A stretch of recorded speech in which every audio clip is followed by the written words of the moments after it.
There we go. Welcome to Curiosity Corner. You're listening to Dr. Mirizio-Wheeler and Dr. Cate McCarty, often known as Dr. Cate Dementia Coach. We are gerontologists and thanatologists, and we are committed to a few things: aging boldly, dying honestly, Yep. being curious about the messy miracle of being alive. Isn't that so good? So, a little story on how we got together. Okay. And I often think in visual terms. I think we live in concentric circles, but we're not aware of them. Mm-hmm. And I thought of the wedding quilt. I think that's what it's called. Yes, with the rings. Yes. Yes, because of the rings. So Elizabeth and I met in a remote setting, university, Mm-hmm. that is localized in San Diego, although neither of us have been there, I don't think. Right. Yeah. So Mm. because we met remotely. Yeah. So you take the story, Elizabeth. What else? Okay, I so met we met there. remotely, and so you instructed several classes that I had, and over the course of the classes, it was probably spanning a couple years at this point, we clicked and we really jived, and we every time we would meet for a class question or reviewing or whatever it was, like get to know your professor, beginning of class, whatever the scenario, we would always have such a great time, and we would have great conversation, and we were on the same page about a lot of topics that was really interesting because when you meet some people, they don't get what you're saying, they don't share your thoughts, so it's kind of hard to have deeper conversations like that. So I think that's kind of the crux of where this started. And then we're like, we should get together and do a multitude of things, but also a podcast. And here Yes, we are. absolutely. And Mm-hmm. the quilts come back because I originally lived in Florida when I first finished my PhD at University of South Florida. Then I in 2020 moved back to Maryland, my home state, Mm-hmm. and you had connections to Maryland. And Yep. lo and behold, my mother shopped at your mother's quilt shop I know. in York, It's, Pennsylvania, not even in Maryland. I know. And then It's you have a so, grandfather who lives yes, in Ellicott City. So it's exactly. those circles, it instantly made. I don't think my mom ever made a wedding quilt, but I bet your mom has, and I bet she sold a lot of fabric for them. Oh, I bet she did. As far as I know, they're kind of a challenging pattern to execute, but I'm also not the authority on quilting, so that would definitely be a question for her. I tried it once. It was a disaster. Um, Oh, yikes. what you might know about us is that we are less likely to capture the details. Mm, I yes, I mean, I think that's a personality. I think we probably share personality types, right? yes. Oh, I But would agree with you for sure. but we've been steeped in the aging, some of us longer than others. And then Elizabeth, your whole dissertation was thanatology focused, which is death and dying, right?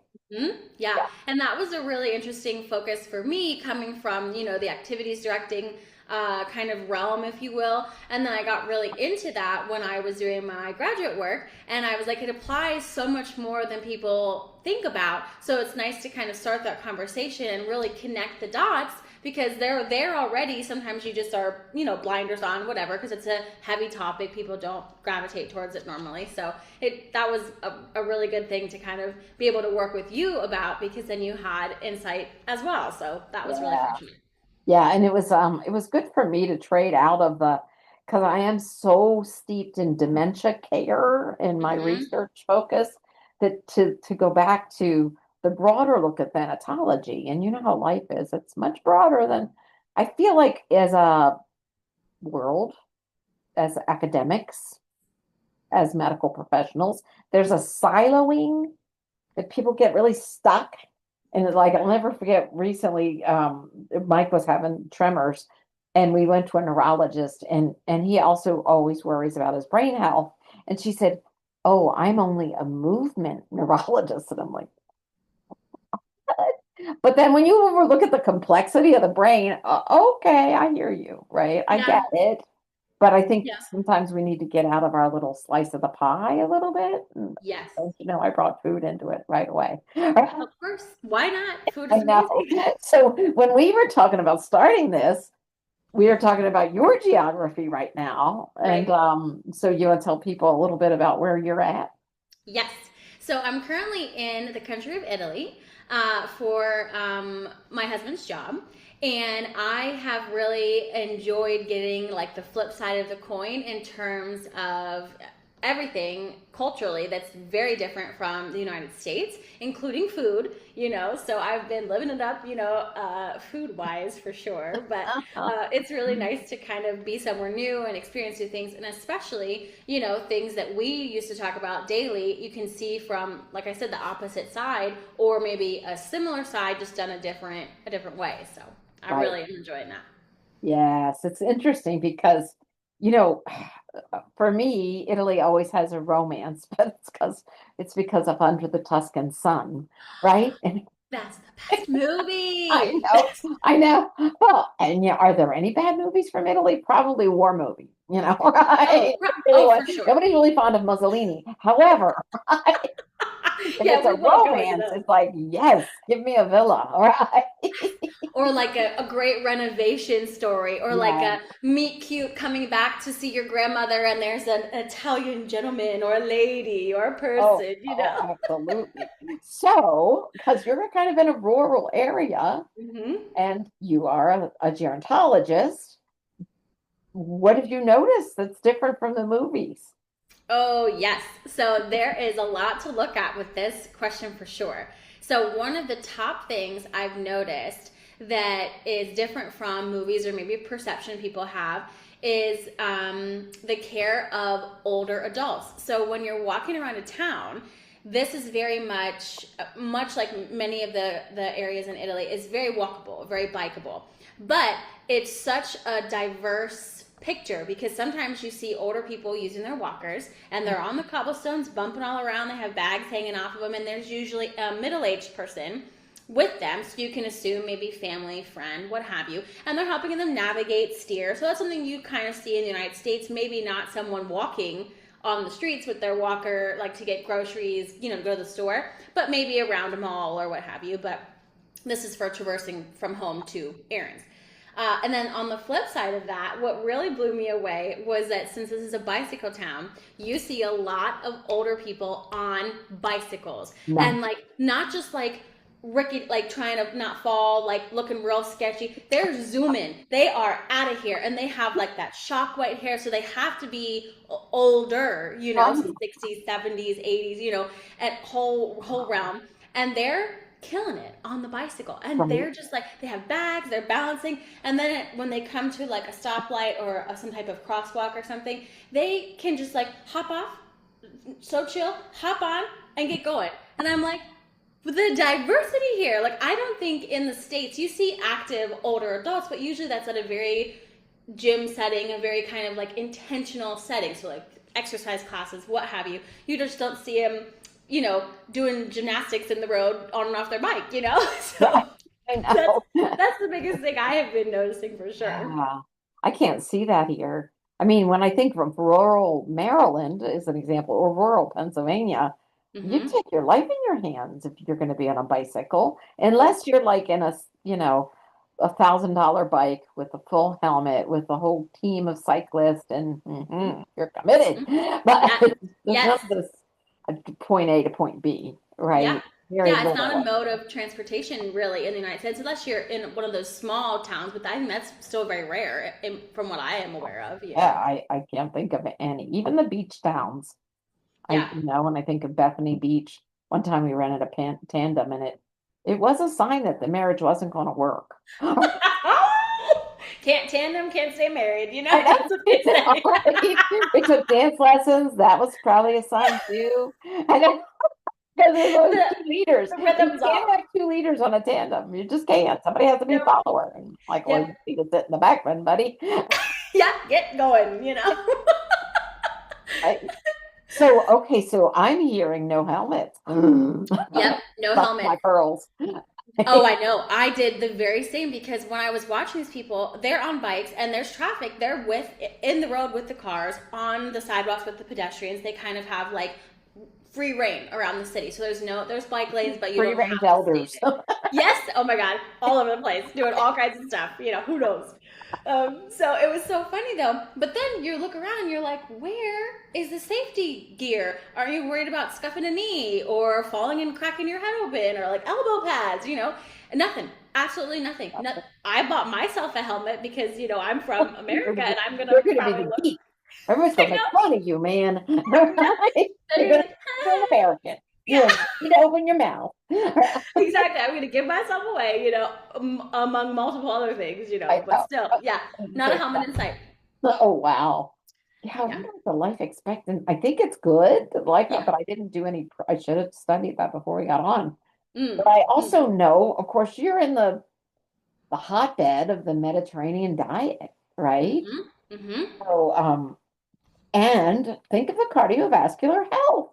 Yes. I mean, most of the time when I'm coaching clients, I'm telling them to get groceries delivered. I'm not saying, hey, can you walk there? Or have you taken a bike? Yes. Can you do some exercise to get yourself your groceries? Make it as simple as possible because that's not necessarily an option, Right. for So that some kind older of goes people. back to what we noticed when we were traveling in Spain, probably 10 years ago. But we noticed that people shop every day. Is that Hmm. happening there? Yep. So Oh that yeah. means cardiovascular is happening every day. I feel Every like day. it could be like, what do they call them? Blue zones? Like maybe you're in a blue zone.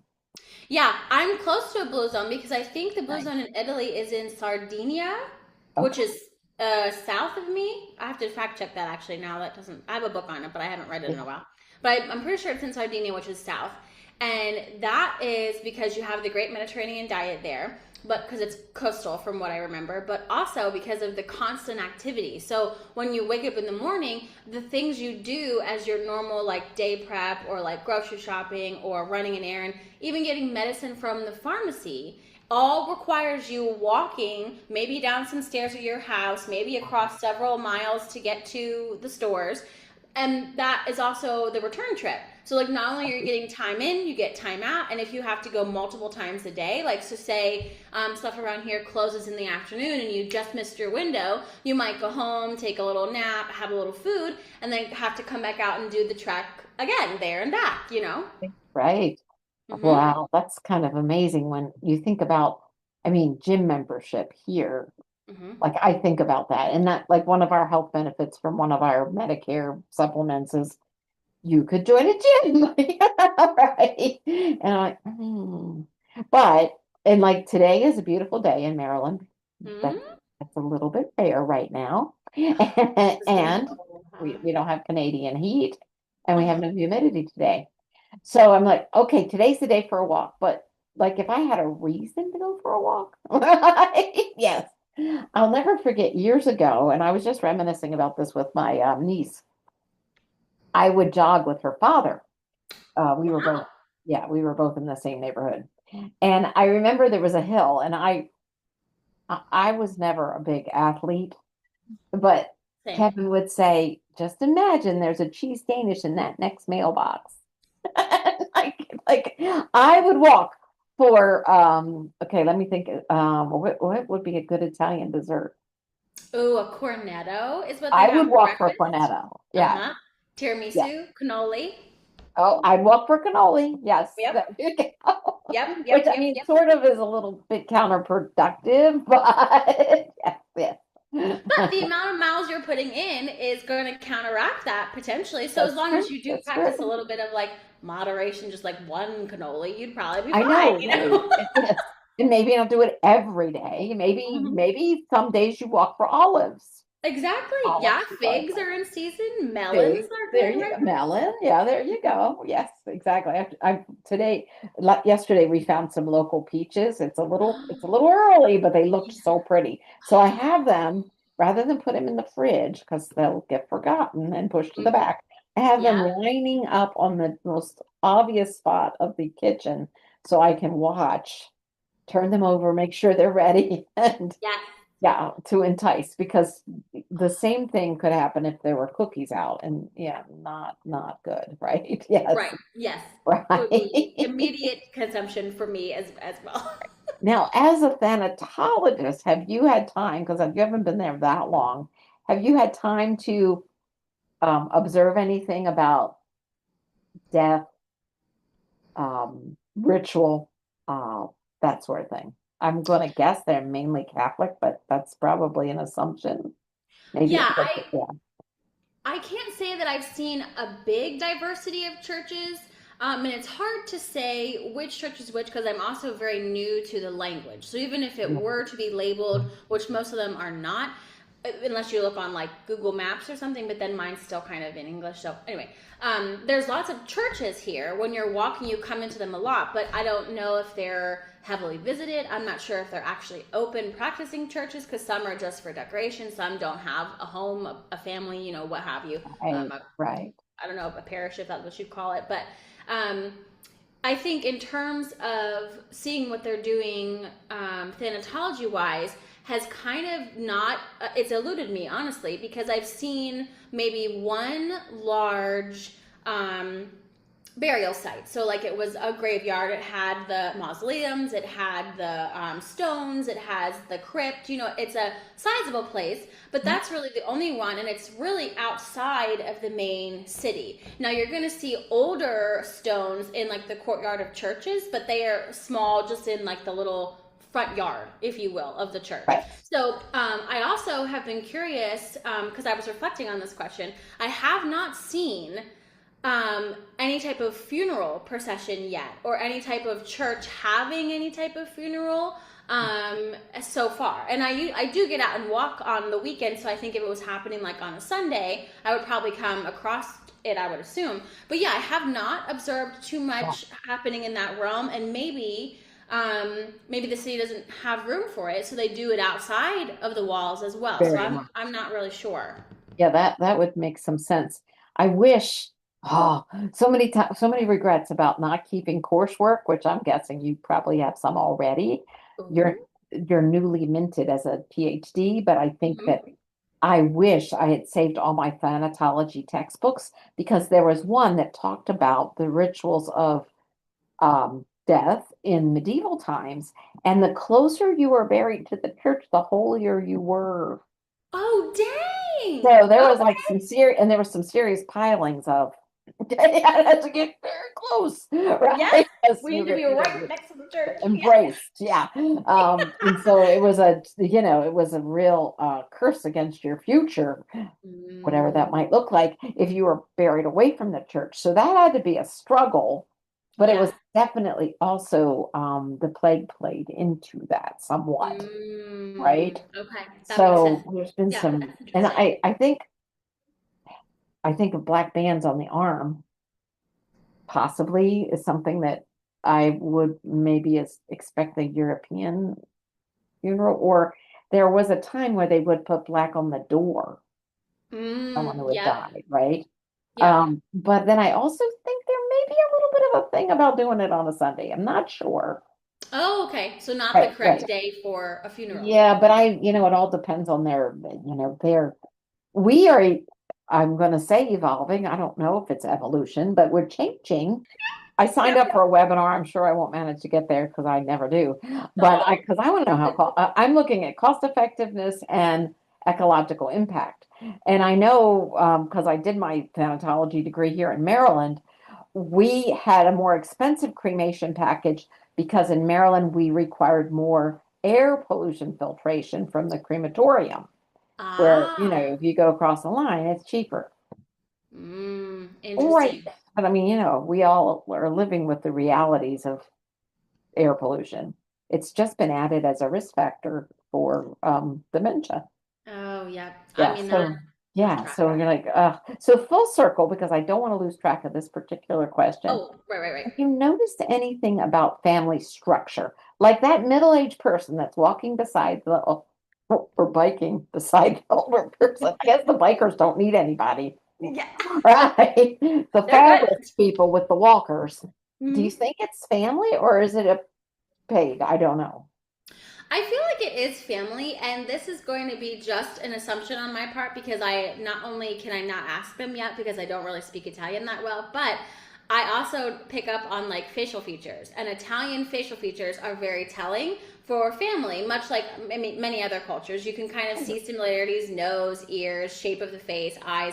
So you do pick up on they look like just a younger version of the grandmother, or the Oh, grandmother looks very similar, nice. so I can say that's probably family, but I would, I'd have to check. But I also have not seen overt advertisements for a facility that will come to your house, or a person, or Right. a Nice. business, really. Okay. Like, what is it in the States? Visiting angels. I mean, there's a slew Yeah. of them. You know what I Yes. mean? Right. I haven't seen a ton of that here as advertisements on buses, or on the billboards Right. on the shops. So I don't Yeah. know. I would say my best guess is it's probably family, I would assume. You think Or they're potentially a close. sharing? Hmm? They're sharing housing?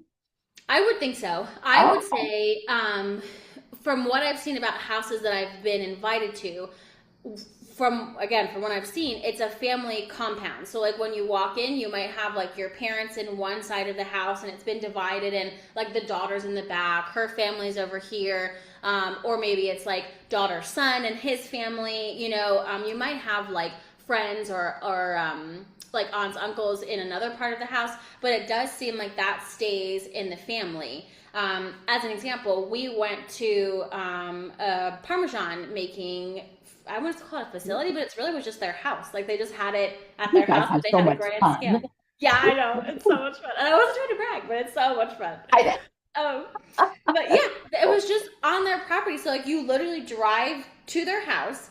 The grandma's house is very at the front, and they had like a shop that was in the bottom of her house where you could buy the parmesan, and in the back was like the facility. You saw the cows like in the distance, and then you had all these toys from these kiddos, and they were like in a kiddie pool like playing, and there was like 3 or 4 doors in this like long structure, and he was like, oh, my children live over there with their children. So like it was all in and they Oh, all worked the nice. family business. Like, and when we were done with the tour, the little kids had started riding their bicycles, and the grandma and the grandpa were out there like cheering them on and Oh, how having sweet. snacks, and it was Oh, just think of the everybody was benefit. together. So I like know. think of how beneficial that is. If grandma and grandpa need help, they'd have a slew of people who have already lived there. They all have resources right there to it would be awesome. I know. I think, although we did this with my children who are adults now, and they're not feeling great about the intergenerational living thing. I haven't Um asked, but I did do, but there's a cultural mix there. I think I've explained that a little bit to you, but yeah, I mean, when I just revamped the positive psych course, I think it was, yeah, that course. There's a slew of very recent research on the value of intergenerational living, because we also know social isolation is right up there with air pollution as a modifiable risk factor. yep, Well, yep, that's called being it, but you're so based on individualism. I yep. mean, my sister's like, why are you checking on me? You call me every day. Is there a reason? Yes. Yeah. No, I Yeah, agree with you. I love you, Yeah. right? I want to make And, sure you're and like okay. you're Is 10 that years all older, right? so I'm pretty sure you're going first. So I just want to make sure. I'm just checking in, My time in. And then she, says unpleasant things to me, but that's okay. That's She's like, that's in the you're wheelhouse. such a brat. You're always comparing. It's what I get to be. I'm the youngest. Uh-huh. Yeah, I'm gonna own it. I'm gonna own that, Yeah, you know? I know. And I won't have maybe I won't have a chance to be a brat in a few years. I'm just gonna take advantage of it now. Yes, exactly. Lean into it. Lean into it right That's now. right. And That's right. that made me kind of think, I wonder, since I'm just generalizing, I wonder if there are Italians that are not interested in intergenerational, Right. aging Right. or living or anything like that. Because, if it's so Oh, diverse in the States, I'm not sure how culturally ingrained it is as an expectation or like a way of life, or if you can be like, no, I don't want my children living with me. Out you go, yeah. And I then don't like know. there's so many questions the curiosity, because they were like, Mhm. is it because you're rural?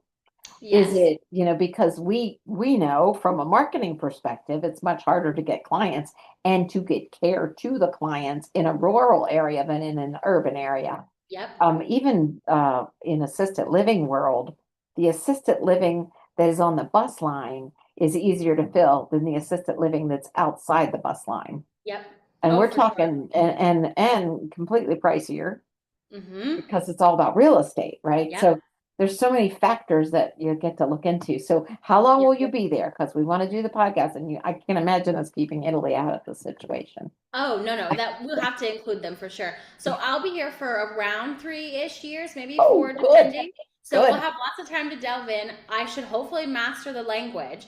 And Mhm. I met somebody yesterday who is a psychologist, sociologist, and what was her other credential? Regardless, she's Italian Oh, by birth, but she's worked in the States for years. I think right now she's in Colorado, but I met her at a restaurant and she heard me speaking English and came over and we were, chatting English because I'm not very good at Italian yet. And it was blowing my mind because she was asking about like, all these psychological questions that we've asked each other, how are you finding the time, the area, how are you finding the culture, how are you finding the food, all this kind of stuff. What do you think about it? What's your takeaway? And I was like, that's so cool. So I think it would be cool. Maybe we could pick her brain as well that because would be she does a nice. slew of research and she has that background, Yeah, and so maybe we could even look at research she's already done and see if right. she has an insight, Oh, because that sounds we gotta start somewhere. exciting. Yeah, Because, I just think we have so much to learn from each other and other exactly. cultures. We get so entrenched in how we do things. Hmm. Like I'm not going to ask about peas in my carbonara as an example. Yeah. Good example. Good I know, example. I know. Italian But I risotto. have learned, and it was one of my, and I'm sorry, I'm digressing, but it was one of my, oh, it was the neighbor who's a different generation significantly. And when they lived here for a few months while their place was being renovated. And I served spaghetti one night and I put what I knew as a Baltimore native, middle class or working class person as Parmesan on the table. And she said, "Do you have anything that's not full of cellulose?" I didn't even, I mean, I had seen grated Parmesan, but I Yeah. know it's expensive and I'd never gotten it. No, well, no, But that now I've wouldn't be learned in to your. embrace it a little more. Yes. But, Yes. and I'm old enough that our idea of pizza was Chef Boyardee in a box. Yep. Oh, horror. When you look, but you're like, how? Yeah, and then that ingredient list, like, oh my gosh, that's definitely not compostable. Yeah, I'm just kidding. Right. No, ultra processed. Yes. So I think we need to get back to some of the roots and then Yes. understand each other's cultures better. So I Yeah. really appreciate that. So so that's what kind of the take home. And we would love your takeaways from this conversation. And we will be on Substack, and Yes. we hope that you will share some of your insights. And I think we're going to try to do this about once a month because we're both really busy and we are so curious about life, death, and aging that we got our hands in many pots. And many, which is going to be very exciting. Yes, thank you.